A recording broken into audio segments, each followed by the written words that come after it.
o juiz atendendo à culpabilidade, aos antecedentes, à conduta social, à personalidade do agente, aos motivos, às circunstâncias e consequências do crime, bem como ao comportamento da vítima, estabelecerá, conforme seja necessário e suficiente para a reprovação e prevenção do crime, as penas aplicadas dentre as cominadas, é o inciso 1º, e a quantidade da pena aplicável dentro dos limites previstos. Vamos ficar aqui neste segundo inciso.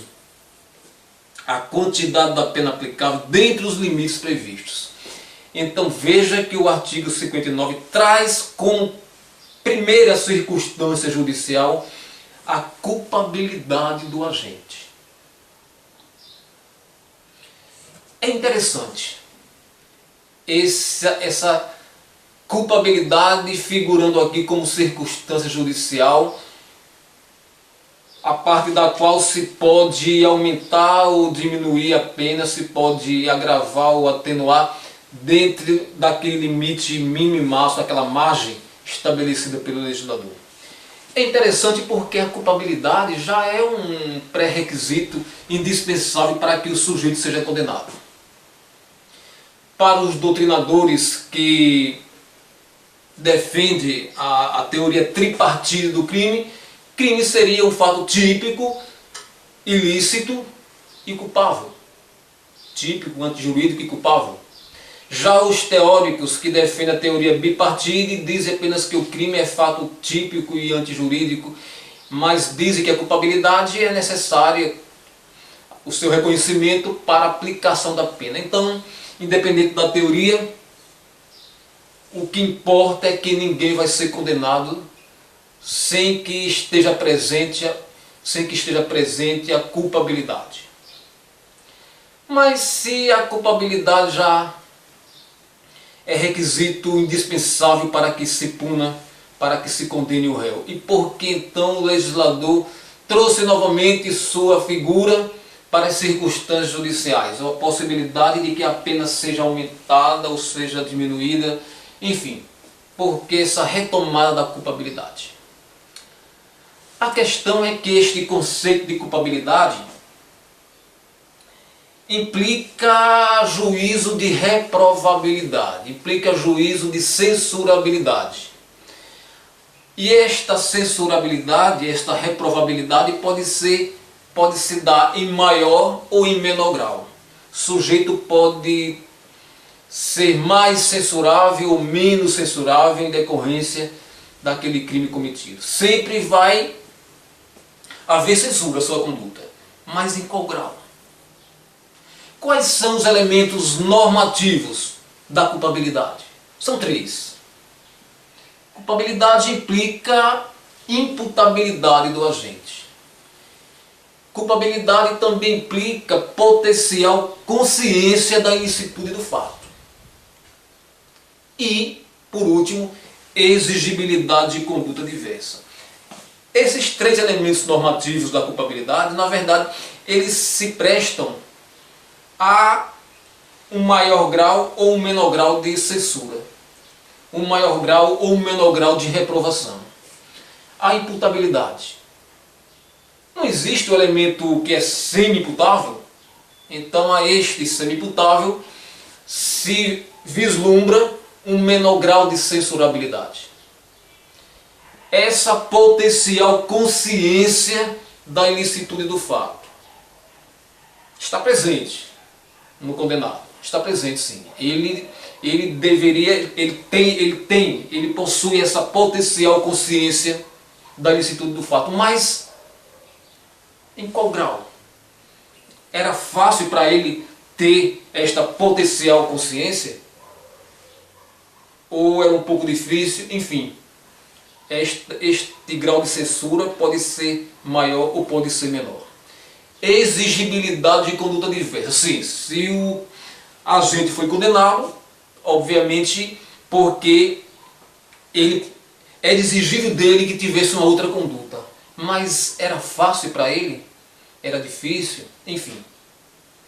Por conta desta capacidade de ser mais censurável, menos censurável a culpabilidade, é que ela está aqui presente como circunstância judicial, a partir da qual o juiz vai fazer com que esta pena avance ou fique mais próxima ali do limite mínimo.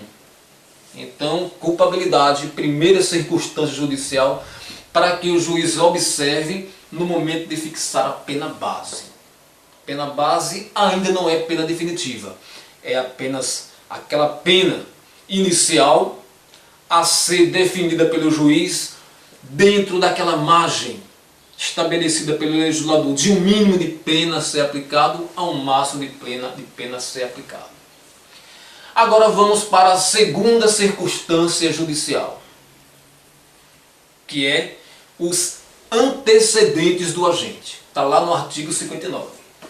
O julgador deverá estar observando os antecedentes do agente antes de lhe aplicar a pena base.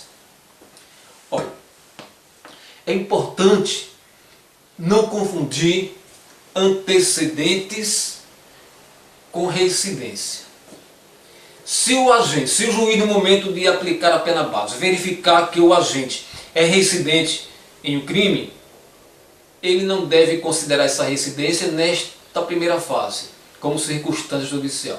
Porque reincidência, na verdade, é um agravante, é uma circunstância agravante e já está presente no artigo 63 do Código Penal, como circunstância agravante. E circunstância agravante é analisada quando? Na segunda fase. Deve o juiz evitar o chamado bis in idem, pela mesma circunstância, agravar duas ou mais vezes, ou atenuar duas ou mais vezes a situação do agente. Não. Antecedentes criminais para fins de análise de circunstâncias judiciais diferem de reincidência. E o que seriam então esses antecedentes criminais se não pode ser a reincidência? Vamos imaginar um agente que tenha cometido um crime no ano de 2010. E este mesmo agente tenha cometido um outro crime no ano de 2011. Acontece que o crime de 2011, o processo andou e ele foi julgado em 2012. Foi julgado em 2012, mas ainda tinha corrido o processo de 2010. Agora em 2013, o processo de 2010 vai a julgamento final e novamente o agente é condenado. Aí o juiz olha aqui, opa, esse rapaz foi condenado em 2012 por um crime praticado em 2011 e agora em 2013 ele é condenado por um crime praticado em 2010. Não é reincidente. Não é reincidente porque o crime pelo qual ele foi condenado em 2013 foi cometido anteriormente ao crime pelo qual ele foi condenado em 2012. Então, se ele tivesse cometido em 2009, 2008, aí sim, estaria em situação de reincidência. Mas como apenas os processos, aconteceu, o processo do crime anterior aconteceu, foi resolvido, foi julgado primeiro do que o processo do crime posterior, não significa dizer que o sujeito é reincidente. Ele não é reincidente.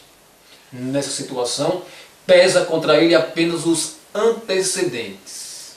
É neste momento que o julgador vai analisar essa circunstância judicial do artigo 59 e vai verificar a existência de antecedentes negativos contra este agente. Nesta situação. Inclusive existem divergências lá no Supremo Tribunal Federal com relação à questão de processos criminais em curso e até mesmo inquéritos em sede de delegacia servirem como antecedentes negativos do agente. Em duas oportunidades, a segunda turma do Supremo Tribunal Federal decidiu que sim, que o agente, por estar respondendo a processo criminal ainda antes de sentença transitada e julgada, e mesmo respondendo a inquérito policial, isso aí vai lhe servir como antecedentes negativos. Mas, no mesmo Supremo Tribunal Federal, em decisões monocráticas, os ministros Marcos Aurélio e Gilmar Mendes entenderam que não. Entenderam que processos criminais em curso e inquéritos policiais não servem para que o juiz compreenda